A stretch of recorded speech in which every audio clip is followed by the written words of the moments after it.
Yes, it is Disney legend and Queen of Broadway, Idina Menzel, the actress and singer best known for voicing Elsa in Disney animation Frozen, and also for starring as Elphaba in the original Broadway production of the musical Wicked. Her 7th album, Drama Queen, is out next month, and the first single from it, Move, is out now.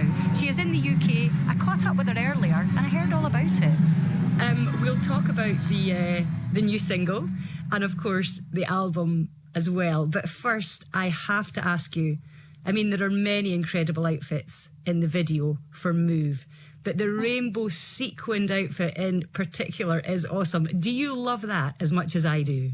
Yes, I do love that. There's something wonderful about it being in the video, but then it feels like I can't just wear it in my normal life because everyone has seen it a million times. But maybe I'll wear it anyway. I loved it.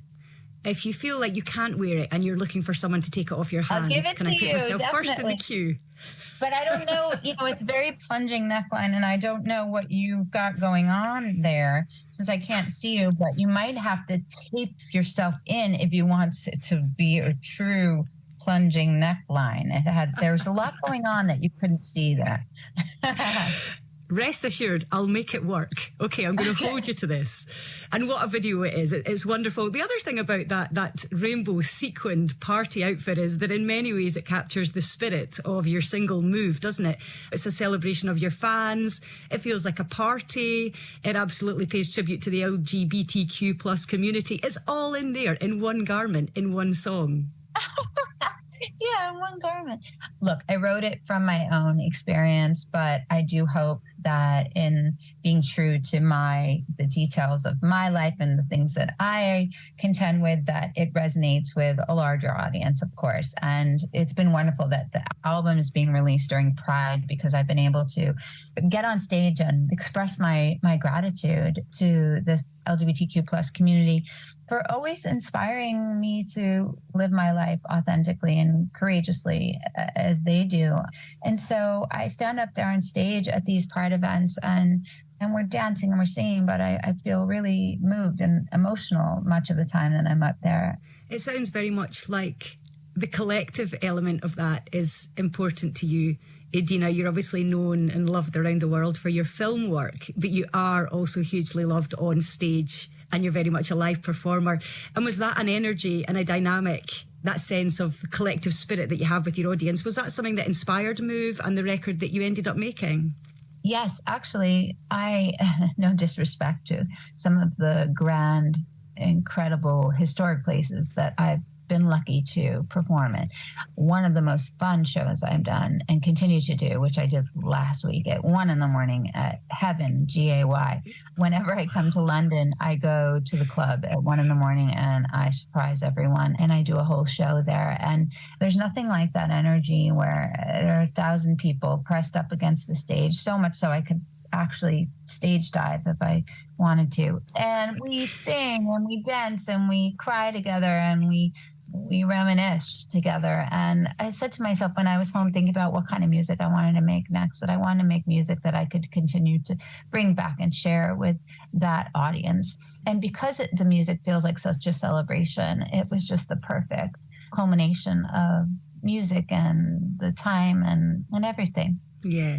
I've had many a night in heaven, I have to say, and I can quite imagine the crowd surfing would be something if that started happening. We're going to play the single Move shortly. So just before we hear it, Idina, give us a sense of how that particular song came to life. Was there a musical or a lyrical idea that you particularly wanted to explore or bring to life in it? Well, I just, sitting in the co-writing session with my friends, I was talking to them about this idea that I wanted to make a dance disco album, inspired a lot by the sounds of Nile Rodgers, godfather of disco, who wrote another song with me on the album, was sort of my mentor on this album.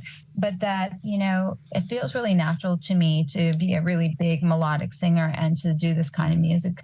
Disco and dance music has always been a great bed for big voices like, obviously, Donna Summer, great voice, Diana Ross, but even like Barbra Streisand had her dance moment. Cher had some of her greatest hits with dance music.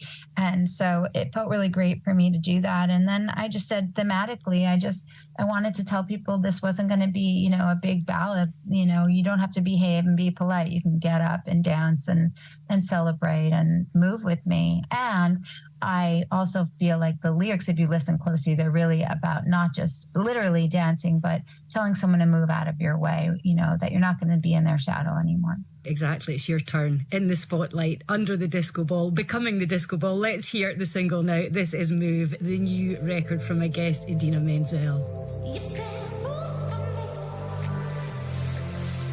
Spotlight on you and shadows on me. They roll the carpet out. You walk on it. I'm sick of this scene, ready to burn it down. So tonight it's my turn. Yeah, I'm taking center stage. 'Cause tonight I'll come first. If you're standing in my way, you better move for me. I'm so high, make you move for me. I'm not falling down, think stop and stare. Damn, baby, I don't care. Move for me, you better move for me, move for me. Stop, it's my moment. Spotlight on me, shine like a disco ball. Foot on the floor, I'm feeling this beat. Baby, I want it all. So tonight, it's my turn. Yeah, I'm taking center stage. 'Cause tonight, I'll come first. If you're standing in my way, you better move for me. I'm so high, make you move for me. Baby, I'm not falling down. Think stop and stare. Damn, baby, I don't care. Move for me. You better move for me, move for me. Move, baby. Move for me. Let me see you move, So tonight, it's my turn. Yeah, I'm taking center stage. 'Cause tonight, I'll come first. If you're standing in my way, yeah, you better move for me. I'm so high, make you move for me. I'm not falling down. Think stop and stare. Damn, baby, I don't care. Move for me. You better move for me, move for me. Move, baby. Move for me.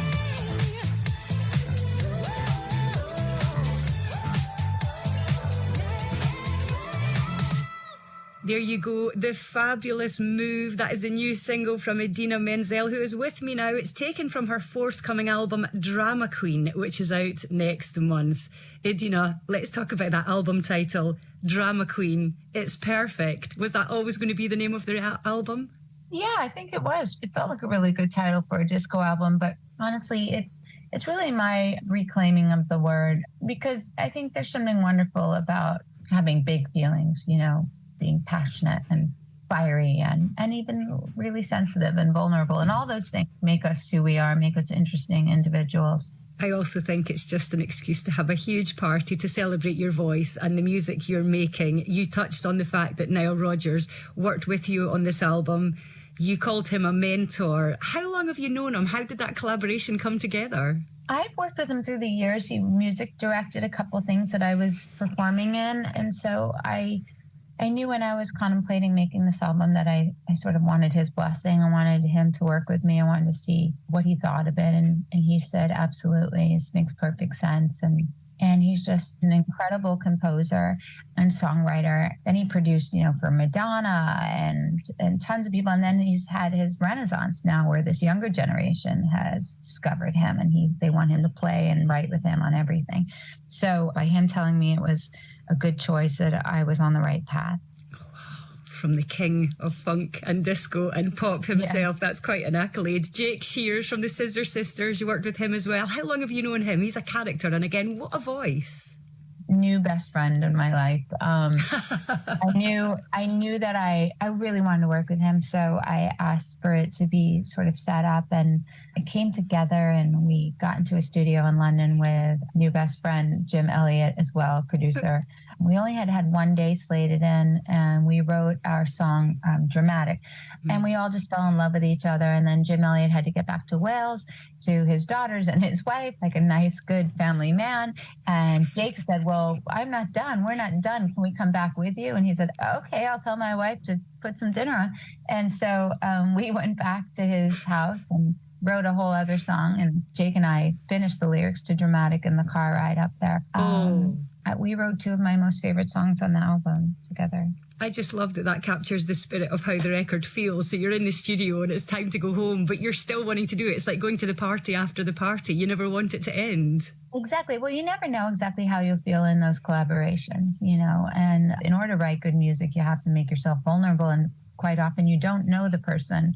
You know, you're taking a risk, but everything just felt really organic in this session. Organic and fun by the sound of things, very important as well. How did making this album, Idina, and how does making this sort of pop music, party music, disco music compare to your work in musical theatre or in film? I'm thinking particularly vocally, are there more challenges? Do you enjoy the contrasts between those different styles and disciplines? That's a really good question. Sort of complicated. There are differences. I mean, when you're in this recording studio, you have a microphone close to you where it can pick up on so many different textures and nuances in your voice. Whereas on stage in a play, you have a different kind of microphone, sort of this little thing that sits under your forehead. It doesn't quite pick up the same textures, and it's just different. There's a different approach to how you're singing. The common denominator is obviously who I am inside and what I'm trying to express, and that always comes from the same place. Like I said before, I think that big voices really lend themselves to dance music, disco music. I think that's why I picked it, because, you know, so much of the music these days, which is great, but it's also much more linear. Disco music of the time went through lots of chord changes. It had its verse, its chorus, its pre-chorus, a real bridge. It even has modulations, which are sort of taboo today. And so I really find that all of that really lends itself to the kind of singing that I like to do. And instead of, you know, apologizing for it, I'm sort of celebrating it. Yeah, quite. And also the kind of songs and the kind of voice that people want to sing along with. I think your vocal prowess has been emulated by more people across the world than almost anyone. My kids certainly grew up on Frozen, and they have sung along with you, I have no doubt, more than any other vocalist. Did you have any sense when you recorded Let It Go of the scale and the impact that it would have with so many people across the world? And it still does. No, I knew that it was wonderful that I was given the role that I was going to be in a Disney film playing a Disney princess, but I had no idea it would take on the life that it did. And it's just been one of the great gifts in my career for many, many reasons, you know, one being the connection and resonance it has with young audiences, and you know, the opportunity I have to really speak to embracing our power and our individuality and all of that stuff. And then the reciprocal nature of when I sing that music, when I perform it in front of people in that way, it's also a reminder to myself that we may not be young little girls in blue dresses or boys or in between. We can be women of my age still trying to figure out who we are and feel comfortable walking in a room and really raising our voices in whatever capacity that means, and it being okay, and not caring about how it's received, you know, and it's okay for us to be powerful and loud. It is more than okay. The brilliant Idina Menzel talking to me earlier. Her new single Move is out now. The album Drama Queen is released on August the 18th. I've got something from her mentor Nile Rodgers coming up shortly.